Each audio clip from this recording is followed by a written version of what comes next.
nome do Pai, e do Filho, e do Espírito Santo. Amém. Evangelho de Jesus Cristo, segundo São Lucas. Glória a vós, Senhor. Naquele tempo, a mãe e os irmãos de Jesus aproximaram-se, mas não podiam chegar perto dele por causa da multidão. Então anunciaram a Jesus: tua mãe e teus irmãos estão aí fora e querem te ver. Jesus respondeu: minha mãe e meus irmãos são aqueles que ouvem a palavra de Deus e a põem em prática. Palavra da salvação. Glória a vós, Senhor. Meus irmãos, com muita alegria hoje, nesta terça-feira, dia 23 de setembro, hoje nós celebramos com muita alegria a memória litúrgica de São Pio de Petreutina. Sim, o grande Padre Pio. Padre Pio que faleceu em 23 de setembro de 1968. Sim, lá onde ele viveu por mais de 50 anos, em São Giovanni Rotondo, na Itália, esse grande sacerdote místico, em que hoje eu peço licença a vocês para poder falar dele um pouquinho. Sim, Padre Pio é um farol para cada um de nós. Francesco Forgione, né, de família pobre, e que desde muito pequeno, desde a sua terna infância, ele já manifestava dons místicos, ele já manifestava essa espiritualidade, essa coisa da mística com Deus. Então nós estamos falando de alguém que realmente já desde pequeno, Padre Pio desde pequeno, desde criança, ele já via Nossa Senhora. Não via por locução, não, ele via Nossa Senhora. Nossa Senhora conversava com ele. E desde pequeno já o demônio, que irá perseguir a vida de Padre Pio por mais de 50 anos, o demônio já em criança, já se manifestava para Padre Pio. E ele conta nos seus relatos, que em italiano, paura, muita paura, ele tinha muito medo enquanto criança, mas depois ele vai entender tudo isso.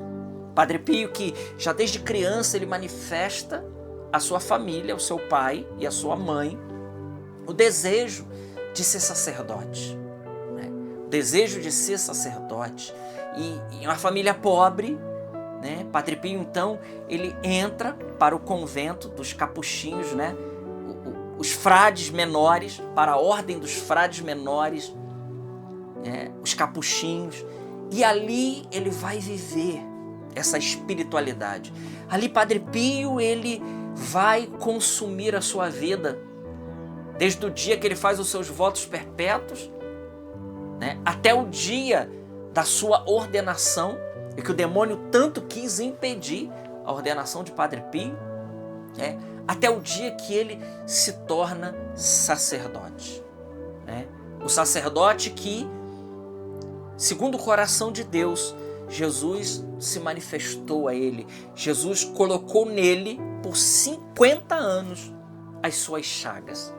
Padre Pio, ele trazia em si as chagas de Cristo. As chagas da mão, as chagas do lado, as chagas dos pés. Ele, por 50 anos, aquelas feridas que abriam, que fechavam, que abriam, que sangravam, que fechavam e que colocavam nele uma dor lancinante por 50 anos. Ele que foi estudado, ele que foi considerado por alguns até da igreja como histérico, como louco, Padre Pio foi um dos sacerdotes que foi mais perseguidos pela igreja. Sim, amigos, a igreja perseguiu Padre Pio. Padre Pio que ficou 3 anos proibido de celebrar a missa com o povo, proibido de atender confissão, mas ele ali, resiliente, amando a igreja, amando os seus superiores, ele que foi purificado ali, ele que tinha dons místicos, E as chagas de Padre Pio, então, era algo assim que causava muita comoção, mas também que causou um rebuliço em toda a Itália, em toda a igreja, em todo o mundo, queriam ser estudados. Uns diziam que aquilo era a invenção dele, outros diziam que era a ação do diabo. Enfim, são tantas as falas que tinham a respeito das chagas de Cristo na vida de Padre Pio, mas um homem de dons maravilhosos, um homem que tinha o dom da bilocação. Padre Pio foi visto no México, no Brasil, nos Estados Unidos, em Roma, sem nunca ter saído de São Giovanni Rotondo. Um homem que lia os corações. As pessoas mostravam a foto daqueles que estavam na guerra e Padre Pio dizia: esse se salvou, esse infelizmente não se salvou, está com Deus, esse aqui, né? Ele que lia os corações. Ele mesmo dizia, né? Às vezes o Senhor me deixa ver os seus cadernos. Então, um sacerdote segundo o coração de Deus. Um homem com um amor, uma caridade, né? Uma caridade sobrenatural aos pobres. Um homem que conversava com as almas, que via as almas do purgatório. Padre Pio que via, né? Um homem que também tinha um contato, um colóquio com seu anjo da guarda, né? Padre Pio e os anjos, então, devotíssimo de São Miguel Arcanjo, e, sem dúvida alguma, um homem com o coração voltado para Deus. Padre Pio que rezava mais de 8 rosários por dia, e que ficava 12 horas no confessionário, e que celebrava a missa pela madrugada, a missa de Padre Pio, que durava 3 horas, e que ele chorava no momento da consagração, e que ele estava ali diante do Calvário. Ele mesmo dizia: a missa é o Calvário, é o Calvário. Então, um homem segundo o coração de Deus, com dons místicos assim grandiosos, né? De bilocação. Padre Pio que via os corações e que negou a absolvição a muitas pessoas, né? Há muitas pessoas que ele via que não estava arrependido e que fez muitos filhos espirituais, né? Aqui está um que vos fala, né? Sem ter conhecido ele fisicamente, mas sem dúvida alguma me considero filho de Padre Pio, um filho espiritual de Padre Pio, né? Padre Pio que tinha esse amor apaixonado pela Igreja de Cristo, um amor apaixonado pela Virgem Maria. Ele chegou a dizer, bela dona, bela senhora, que se a gente visse Nossa Senhora como ela é de fato, nós a adoraríamos como deusa.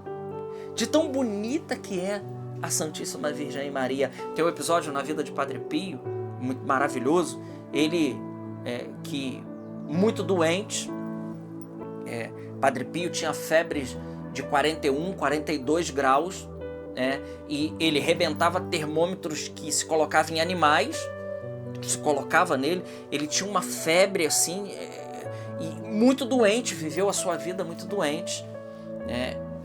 E tem um episódio que ele estava, até os frades achavam que Padre Pio ele não voltaria mais, de tão doente que ele estava, queimando de febre, com problema de pulmão. Ele teve problemas de pulmão assim grave, teve também um problema com uma hérnia que deu um trabalho para Padre Pio enorme.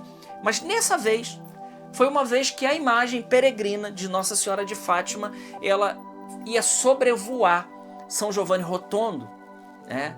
Padre Pio na sua cela, que era o seu quarto, ele chamava de cela, ele na sua cela, no alto do convento, no seu quartinho, e a imagem peregrina de Nossa Senhora de Fátima sobrevoando São Giovanni Rotondo. Padre Pio que via Nossa Senhora, né? Ele olhou pela janelinha, levantou com muita dificuldade, olhou pela janelinha, a imagem peregrina, uma imagem, e ele disse: "Ô minha mãe, você veio aqui na minha terra e você não vai me curar?" Imediatamente, instantaneamente, Padre Pio recebe essa cura pela intercessão de Nossa Senhora. Ele desce para o espanto dos frades e já se prepara para poder celebrar o santo sacrifício da missa. Esse é um dos casos, né, de muitos casos da vida de Padre Pio que, sem dúvida alguma, marcam a nossa vida, marcam o nosso mundo. Um sacerdote segundo o coração de Deus. O mundo hoje, meus irmãos, tem saudades de Padre Pio. O mundo hoje tem saudades do odor da santidade de Padre Pio. Padre Pio que 50 anos depois de sepultado, foi sepultado, né, ele morreu em 23 de setembro de 1968, por isso hoje, dia 23, nós celebramos a sua memória. 50 anos depois, quando fizeram a exumação do corpo de Padre Pio, no convento, quando eles começaram a abrir a cripta, um cheiro maravilhoso invadiu todo o convento aonde ele estava sepultado, né? E, para espanto, quando se tirou, né, a tampa e conseguiram chegar ao corpo de Padre Pio, depois de 50 anos, o corpo de Padre Pio estava intacto. O seu rosto, então, nem se fala. A barba perfeita, tudo perfeito, o olho, né, ficou exposto para veneração, perfeito. Ele não sofreu nenhuma decomposição. Isso é um grande milagre, né, que Deus deixou ali no seu servo. Padre Pio, que foi canonizado já no nosso século, né? Que maravilha a gente poder viver a vida, né? A vida desse grande servo de Deus, desse grande sacerdote, desse grande santo que nós temos hoje a alegria de celebrar. E ele mesmo dizia: depois que eu for, eu farei muito mais do que eu faço aqui agora. Ele mesmo disse isso. Vou fazer uns estragos por aí, como ele dizia, né? E com certeza, no relato, na biografia de Padre Pio, vários livros maravilhosos que tem sobre ele, né? A quantidade de milagres atribuída à intercessão de Padre Pio. Muitos doentes receberam a visita no hospital de um frade capuchinho e que depois se mostravam a foto. Mas foi esse frade que veio me visitar aqui essa noite. E as pessoas ficavam completamente curadas. Padre Pio visitou muitos enfermos, e que as pessoas depois mostravam a foto. Ele dizia: veio um frade aqui barbudo, né, com uma roupa marrom, e aí se mostrava a foto dele. Ele foi esse aí mesmo, né? Então ele visitou muitas pessoas, muitas, né? E continua ainda hoje. Padre Pio continua ainda hoje do céu, né, intercedendo a Deus. E pela intercessão de Padre Pio, é claro, quem faz é Deus, mas pela intercessão de Padre Pio, muitos milagres continuam acontecendo. Um homem do confessionário, um homem que recebeu a visita quando o sacerdote ainda, nada mais, nada menos que São João Paulo II, ainda Karol Wojtyła, um neo-sacerdote, e que ele mesmo disse, profetizou, que aquele que ele estava atendendo seria um grande sacerdote, mas seria um grande papa. E quem canonizou Padre Pio? São João Paulo II. Olha que coisa maravilhosa. Gente, isso é extraordinário, né? Isso é extraordinário. Nós estamos falando hoje de um santo recente, né? Morreu no século XX, 1968. Nós estamos no século XXI, né? Então nós estamos falando de alguém do nosso tempo. Nós estamos falando de alguém muito próximo de nós, mas que deixou uma marca profunda para a igreja e profunda para a nossa vida. Então hoje, vamos pedir pela intercessão de Padre Pio, que ele possa visitar os doentes. Eu quero que você apresente agora, pela intercessão de Padre Pio, aquela pessoa enferma, peça que Padre Pio possa interceder a Deus pelo seu enfermo, mas também pedir um grande amor que Padre Pio coloque no nosso coração hoje, pela Eucaristia. Eucaristia e Nossa Senhora. Quero pedir hoje, então, 3 coisas que você peça comigo, pelos doentes, um amor à Santíssima Virgem Maria e um amor profundo pela Eucaristia. Que Padre Pio hoje possa interceder a Deus pela nossa vida e que a nossa vida também seja uma vida de agradável odor de santidade a Deus. Glória ao Pai, ao Filho e ao Espírito Santo, como era no princípio, agora e sempre. Amém. São Padre Pio de Petreutina, rogai por nós e salve Maria Imaculada.